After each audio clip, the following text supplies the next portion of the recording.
Alal kafi salatullah ala syafi salamullah salamullah bi muhiddin khallisna minal balwa ya Allah. Kantor Kepatihan yang dahulu terletak di sebelah utara Desa Menganti, sekarang berlokasi di Desa Kepatihan. Sementara itu, Puri digunakan sebagai kediaman raja dan juga sebagai tempat pelaksanaan upacara agama dan adat. Kondisi Majapahit semakin merosot ketika Raden Patah, dengan dukungan dari para Sunan, mendirikan Kesultanan Demak. Sunan Giri turut mendukung perjuangan ini dan menjadi penasehatnya. Wilayah sebelah utara, dengan dukungan Sunan Giri, akhirnya berkembang menjadi kesultanan yang mandiri. Sejarah mencatat bahwa Kesultanan Giri mencapai puncak kemakmurannya pada masa pemerintahan Sunan Prapen, cucu dari Sunan Giri, sekitar tahun 1564 Masehi.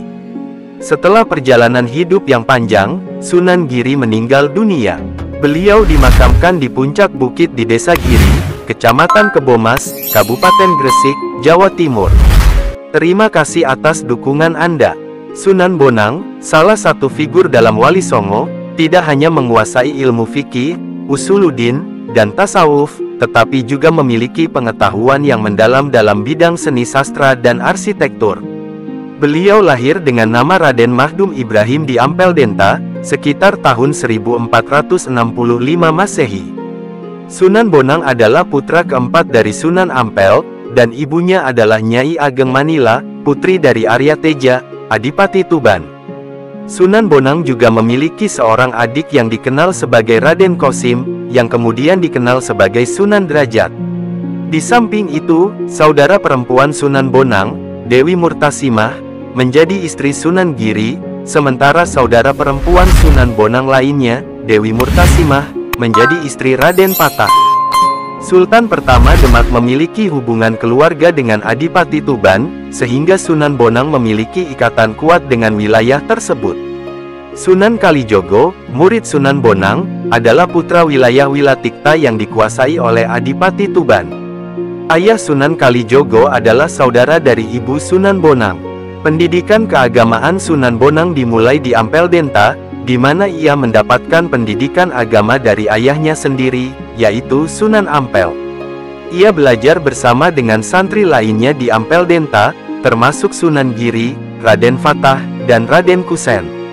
Suatu saat, Sunan Bonang dan Sunan Giri melakukan perjalanan haji dan singgah di Malaka, di mana mereka bertemu dengan Syekh Maulana Ishak, ayah dari Sunan Giri. Ketika berada di Malaka, Sunan Bonang dan Sunan Giri belajar kepada Syekh Maulana Ishak. Beberapa waktu kemudian, mereka memutuskan untuk menunda perjalanan ke Mekah dan kembali ke Jawa.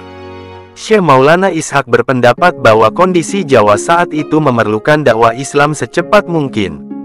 Setibanya di Jawa, Sunan Bonang memilih Tuban sebagai tempat awal perjuangannya dalam berdakwah. Sementara itu, Sunan Giri memilih Gresik sebagai tempat berdakwahnya. Sunan Bonang tidak hanya melakukan dakwah di Tuban, tetapi juga mencoba menyebar pesan agama ke beberapa daerah pedalaman Jawa. Pada saat itu, Kediri dikenal sebagai pusat ajaran Tatra Bhairawa, salah satu sekte dalam agama Hindu-Buddha.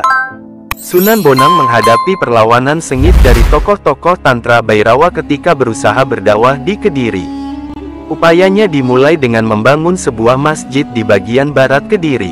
Namun, tokoh penting dalam aliran Tantra Bhairawa, yang dikenal sebagai Butolo, dengan keras menentang dakwah Sunan Bonang. Tindakan kekerasan tidak dapat dihindari dalam perlawanan Butolo terhadap dakwah Sunan Bonang, bahkan berujung pada kekerasan fisik. Meskipun begitu, Sunan Bonang berhasil mengatasi situasi tersebut, dan Butolo kemudian menjadi salah satu murid Sunan Bonang. Sama halnya dengan tokohnya, pengikut Kalonarang akhirnya berhasil diatasi oleh Sunan Bonang.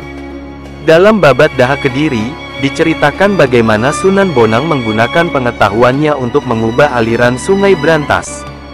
Dengan pengetahuannya ini, Sunan Bonang mampu mengeringkan sebagian dari sungai tersebut. Selain itu, dia juga dapat menyebabkan sebagian sungai berantas mengalami banjir, seperti yang disebutkan dalam Serat Kandang Ningringgit Purwo, yang juga dikutip oleh Agus Sunyoto dalam Atlas Wali Songo. Dalam cerita tersebut, sosok Ajar Belacak Ngilu menentang dakwah Sunan Bonang. Suatu saat, Belacak Ngilu menantang Sunan Bonang dalam adu ayam jago, dengan syarat pihak yang kalah akan menjadi pengikut pihak yang menang.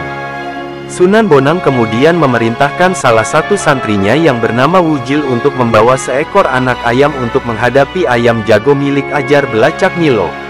Yang mengejutkan adalah bahwa seekor anak ayam tersebut mampu mengalahkan ayam jago, meskipun seringkali terpaksa menghadapi kekerasan.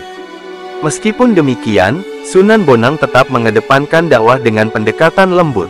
Dia melihat budaya sebagai medan yang bisa digunakan dalam strategi dakwah. Sunan Bonang memperhatikan setiap aspek kebudayaan masyarakat Jawa dan mempelajari bagaimana dakwahnya bisa diterima tanpa kekerasan. Akhirnya, Sunan Bonang menemukan strategi dakwah melalui berbagai jenis budaya, seperti wayang, tembang, dan adat istiadat lainnya.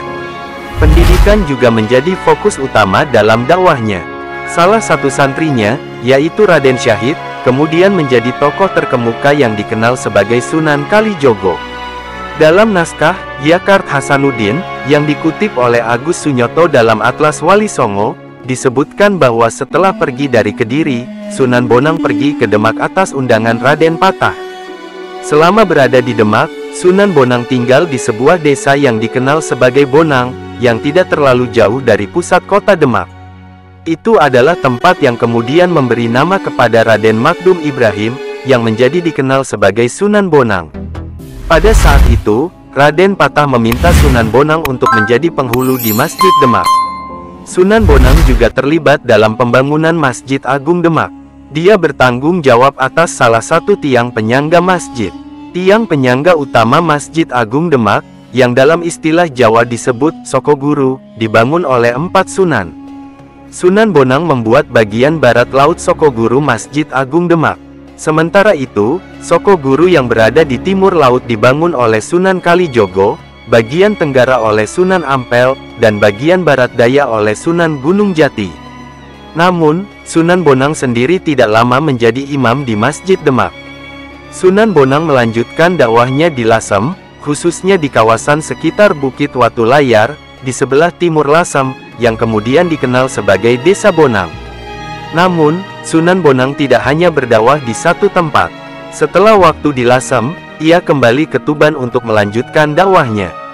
Dia merujuk pada carita Lasem, seperti yang dikutip oleh Agus Sunyoto dalam Atlas Wali Songo. Sunan Bonang diangkat sebagai wali negara Tuban, yang memberinya wewenang dalam masalah keagamaan untuk mendapatkan simpati masyarakat Jawa. Sunan Bonang mulai menggunakan seni sebagai sarana dakwah. Dia menciptakan alat musik yang dikenal sebagai bonang, yang banyak digunakan dalam pertunjukan wayang. Selain itu, Sunan Bonang juga mereformasi seni pertunjukan wayang agar lebih efektif dalam menyampaikan pesan dakwahnya kepada masyarakat, bukan hanya sebagai bentuk seni semata.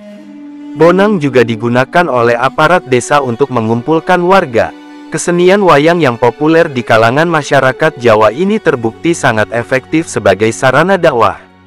Tentu saja, Sunan Bonang melakukan modifikasi pada cerita dan bentuk wayang tersebut agar lebih sesuai dengan ajaran Islam.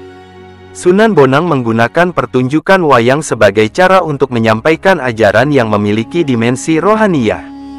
Dalam hal bentuk, Sunan Bonang memperkaya seni pertunjukan wayang dengan memasukkan karakteristik berbagai hewan seperti kuda, gajah, harimau, garuda, kereta perang, dan rampogan.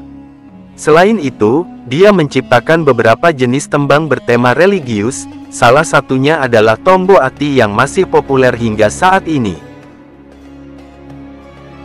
Sebagai seorang ulama yang aktif dalam berdakwah, Sunan Bonang juga menulis naskah-naskah berisi ajaran tasawuf. Historiografi Belanda, dalam bukunya, Het Boek van Bonang, menyebutkan bahwa naskah-naskah kuno yang diyakini ditulis oleh Sunan Bonang. Naskah-naskah kuno yang dikumpulkan oleh Stryker berisi ringkasan pemahaman Sunan Bonang terhadap ajaran ulama-ulama sebelumnya, seperti Al-Ghazali dan Abu Sakur bin Shuaib. Sunan Bonang dikenal sebagai sosok yang sangat tekun dalam menyebarkan agama Islam. Dalam serat Kanda Ningpurwo, disebutkan bahwa Ki Pandan Arang berada di Pulau Tirang untuk berdakwah, dan usahanya berhasil mengislamkan penduduk serta pendeta Hindu di Pulau Tirang. Hal yang sama berlaku untuk Batara Katong, putra Raja Brawijaya kelima, yang berjanji untuk memeluk Islam setelah kematian ayahnya. Sunan Bonang kemudian mengirimkan Syekh Wali Lanang untuk mengingatkan Batara Katong tentang janjinya, tetapi Batara Katong telah masuk Islam di bawah bimbingan Kiai Ageng Pandan Arang sebelum bertemu dengan utusan Sunan Bonang. Setelah berdakwah selama beberapa waktu yang panjang, Sunan Bonang akhirnya wafat. Beliau dimakamkan di sebelah barat alun-alun kota Tuban. Jika Anda menikmati video kami, jangan lupa untuk berlangganan, memberikan like, dan meninggalkan komentar. Aktifkan loncengnya agar Anda mendapatkan notifikasi tentang video terbaru kami. Terima kasih. Jadi, itulah kisah atau sejarahnya. Semoga kisah ini bermanfaat, dan mohon dimaafkan jika ada ketidakakuratan dalam penyampaian, karena kesalahan tersebut berasal dari saya pribadi sebagai manusia biasa. Sampai jumpa di kisah-kisah menarik yang penuh makna berikutnya.